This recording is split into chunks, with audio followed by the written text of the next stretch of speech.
नमो नमः बच्चों। आज हम इस वीडियो में CUET एग्ज़ाम डोमेन 325 इसके समास का टॉपिक कर रहे हैं। इससे पहले कल की वीडियो में हमने अव्ययी भाव समास, द्वंद्व समास और विभक्ति तत्पुरुष समास किया था। आज हम कर्मधारय समास, द्विगु समास, न्य तत्पुरुष, उपपद तत्पुरुष और बहुव्रीहि समास, इन समासों के उदाहरण करेंगे। तो आइए सबसे पहले कर्मधारय समास करते हैं। कर्मधारय समास में क्या है? विशेषण और विशेष्य होता है। विशेषण को उपमान और विशेष्य को उपमेय भी कहा जाता है। जैसा कि यहाँ मैंने लिखा है, विशेषण, विशेष्य या उपमान और उपमेय। अब क्या है, जब विग्रह करेंगे तो सर्वनाम शब्द पुल्लिंग शब्दों के बीच में च असौ का प्रयोग किया जाता है। विशेषण विशेष्य के बीच में किसका प्रयोग करेंगे? च असौ का। ठीक है। यदि वह स्त्रीलिंग शब्द है तो च एषा का प्रयोग किया जाएगा। यदि वह नपुंसकलिंग शब्द हैं तो च तत् का प्रयोग किया जाएगा। लेकिन आजकल जो बीच में सर्वनाम शब्दों का प्रयोग किया जाता था उसका लोप हो गया है। कहीं सर्वनाम शब्दों का प्रयोग किया जा रहा है और कहीं उनका प्रयोग नहीं किया जा रहा। तो दोनों ही सही है। यदि हम केवल विशेषण और विशेष्य की लिंग विभक्ति के अनुसार दोनों में समान विभक्ति लगाते हैं तो वह भी ठीक है। यदि हम बीच में सर्वनाम शब्दों का प्रयोग कर देते हैं तो वह भी ठीक है। आपने ऑप्शंस देखने हैं कि इनमें से कौन सा ऑप्शन आपके पेपर में दिया गया है। तो जिस तरह का दिया गया है आप उसे करेक्ट कर देना। तो आइए अब सबसे पहले चलते हैं। कृष्ण सर्प है। ये क्या है भाई? सांप पुल्लिंग है। कृष्ण इसका विशेषण है। काला है जो सांप क्या हिंदी बनी? काला है जो सांप। तो ये पुल्लिंग है इसलिए हमने पुल्लिंग का ही प्रयोग किया। कृष्ण है, बीच में हमने च असौ का प्रयोग कर दिया। काला है जो के लिए क्या आया? च असौ। असौ पुल्लिंग का रूप है। ठीक है। फिर हमने लगा दिया सर्प है। हम इसे केवल कृष्ण है सर्प भी लिख सकते हैं, गलत नहीं होगा। ऑप्शंस में देख लीजिए, कृष्ण है च असौ सर्प वाला ऑप्शन दिया गया है या कृष्ण है सर्प दिया गया। ऐसे ही नीलकमलम, नीलकमलम क्या नपुंसकलिंग है भाई? कमल शब्द, तो दोनों नील में भी नपुंसक लगाएंगे क्योंकि नियम कहता है विशेषण और विशेष्य में एक ही लिंग, विभक्ति तथा वचन का प्रयोग किया जाता है। तो ये बन गया नीलम। अब सर्वनाम शब्द है इसलिए बीच में च तत् का प्रयोग किया। नीलम च तत् कमलम। हम केवलम नीलम कमलम भी लिख सकते हैं। मैंने बार बार नहीं लिखा, एक में आपको एग्जाम्पल समझा दिया है। ठीक है। अब जीर्णोद्यानम, ये भी क्या है? नपुंसक। अभी उद्यानम से पता लग गया नपुंसक है। जीर्णम उद्यानम या जीर्णम च तत् उद्यानम, नपुंसक के बीच में च तत् का प्रयोग आएगा। ठीक है। अब पीताम्बरम, ये भी नपुंसक है। वस्त्र, पीला वस्त्र, तो पीतम अंबरम या पीतम च तत् अंबरम। नेक्स्ट क्या? घन श्याम है, बादल के समान काला। अब यहाँ देखिए दोनों पदों के बीच में समान वर्ड आ गया हिंदी में, बादल के समान काला। तो जहाँ विशेषण विशेष्य में समान आ जाए बीच में, वहाँ इव का प्रयोग किया जाता है। किसका प्रयोग करेंगे? इव का। तो घन इव श्याम है या घन श्याम इव।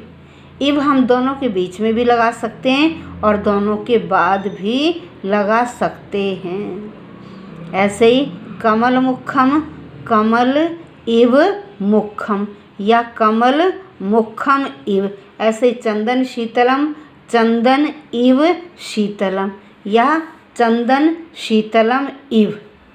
क्लियर हो गया होगा ये आपको। अब हम चलते हैं अगले समास पर, द्विगु समास। द्विगु में क्या होता है, पहला पद संख्यावाचक, पहला पद संख्यावाचक, जैसे नवरात्रम। नवरात्रम की हिंदी क्या हुई, 9 रातों का समूह, और ये समूह का भी ज्ञान कराता है। पहला पद हो गया संख्यावाचक, दूसरी बात क्या है कि समूह का ज्ञान कराता है। फिर नियम आगे क्या है, समूह के लिए समाहारः पद का प्रयोग करते हैं। समूह के लिए क्या आएगा इसमें, समाहार। और जो 2 और शब्द हैं उनमें षष्ठी का प्रयोग होता है। किसका, षष्ठी विभक्ति का। अब देखो त्रिभुवनम, 3 भुवनों का समूह। 2 वर्ड है ना, एक त्रि है एक भुवन है, 2 वर्ड। अब इन दोनों में ही षष्ठी का प्रयोग होगा बहुवचन, क्योंकि संख्या 3 है भाई, 2 से ज़्यादा है, तो हमने षष्ठी बहुवचन लगाया। त्रयाणाम भुवनानाम समाहार है। यदि यहाँ त्रिलोकी वर्ड होता, त्रिलोकी, तो हम करते त्रयाणाम लोकानाम समाहार है। ऐसे ही नेक्स्ट क्या, सप्तर्षि, 7 ऋषियों का समूह। सप्तानाम, वही षष्ठी बहुवचन, नाम नाम लगेगा। सप्तानाम ऋषिणाम समाहार है। नेक्स्ट आपका अष्टाध्यायी, अष्टानाम अध्यायानाम समाहार है। क्लियर हो गया। द्विगु में संख्यावाचक है, समूह का ज्ञान कराता है, समूह के लिए समाहार पद का प्रयोग किया जाता है, और जो 2 पद उसमें दिखाई दे रहे हैं आपको समस्त पद में, उन दोनों में षष्ठी का प्रयोग किया जाता है। ठीक है, षष्ठी बहुवचन नाम प्रत्यय आपका।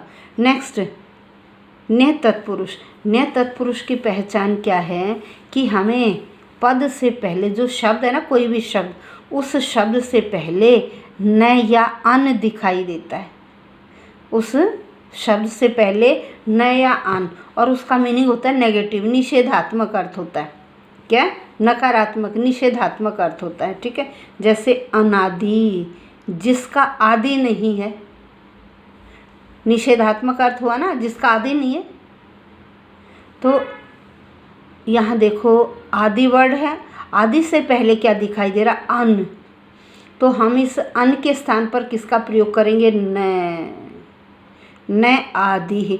मान लीजिए न आदि ही दे रखा है भाई, कहीं ए लगता है कहीं अन लगता है, ऐसा क्यों है, वो ऐसा इसलिए है कि यदि न के बाद स्वर आ जाए, न के बाद स्वर आ जाए, तो जब समस्त पद बनेगा इसका, तो न के स्थान पर अन का प्रयोग होगा। क्यों, क्योंकि पीछे स्वर आ गया, आ, बन गया अनादि ही। अब नेक्स्ट देखिए, अब्राह्मण है भाई, यहाँ अ बना जो ब्राह्मण नहीं है, तो अब इसका नियम सुन लीजिए, न ब्राह्मण है, विग्रह बना। न के बाद यदि व्यंजन आ जाए, भाई स्वर आता है तो न के स्थान पर अन आदेश होता है, यदि न के बाद कोई व्यंजन आता है तो न के स्थान पर अ आदेश होता है, इसीलिए यहाँ समस्त पद बना अब्राह्मण है। नेक्स्ट उपपद तत्पुरुष, इसमें विशेष शब्दों का प्रयोग और धातु का प्रयोग होता है। इसमें लट लकार का, एंड में इति पद का प्रयोग किया जाता है।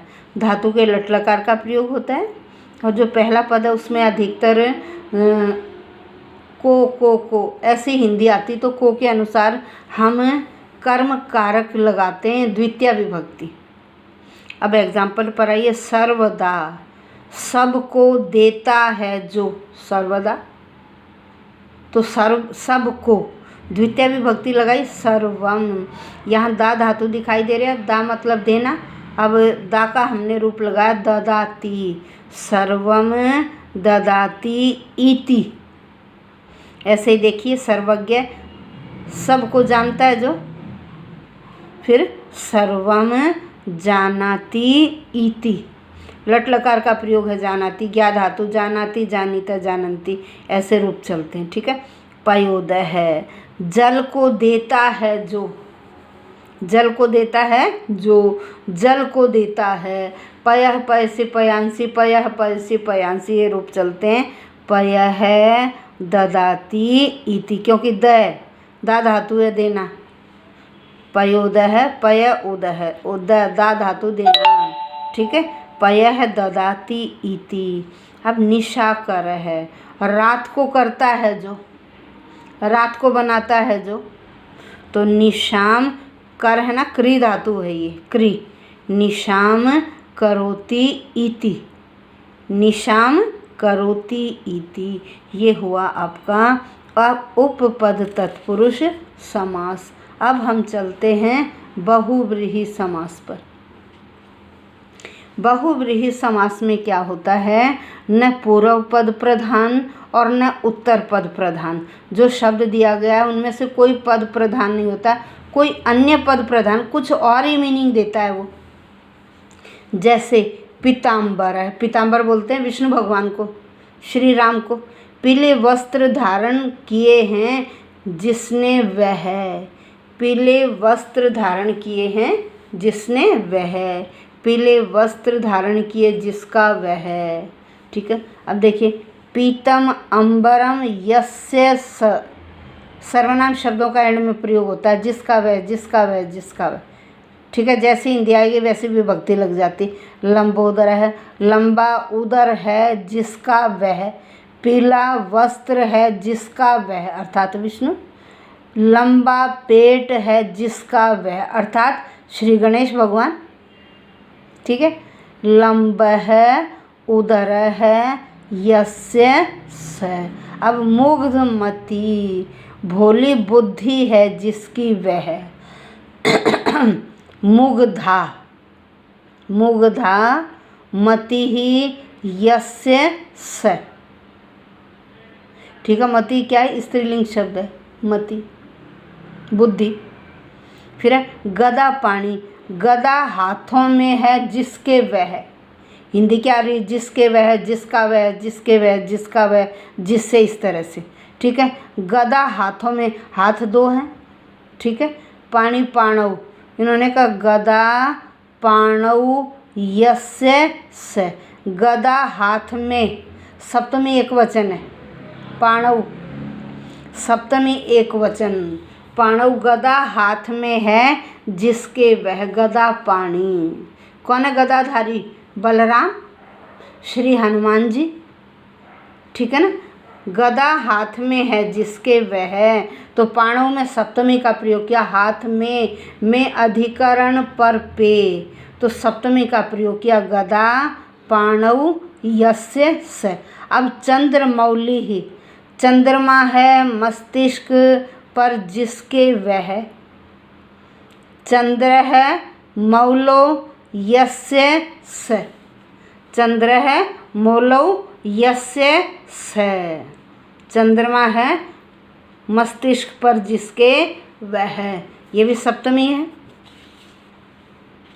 नेक्स्ट, वीर पुरुषाः, वीर पुरुषाः, वीर पुरुष हैं जिसमें वह, कोई फौज है जिसमें वीर पुरुष हैं, तो वीराः पुरुषा बहुवचन, यस्मिन जिसमें है वह, अर्थात बटालियन। नेक्स्ट, नीलकंठ, नीला है कंठ जिसका वह, नील है कंठ है यस्य स। नेक्स्ट, अपुत्र है, पुत्र नहीं है जिसका वह, किसी व्यक्ति के लिए कहा जा रहा है वो अपुत्र है, ठीक है।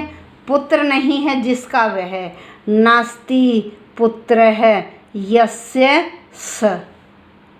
नेक्स्ट, निर्दय है, निर्दय का मतलब है चली गई है दया जिससे वह, वो निर्दयी है, चली गई है दया जिससे वह, तो निर्गता का मतलब चली गई, निर्गता दया यस्मात्, दया जिससे चली गई। ऐसे ही निष्करुण है, करुणा जिससे चली गई करुणा जिससे वह, तो यहाँ भी निर्गता करुणा यस्मात्। अब गजानन है, गजानन है हाथी के मुख जैसा मुख, हाथी के मुख जैसा मुख है जिसका वह।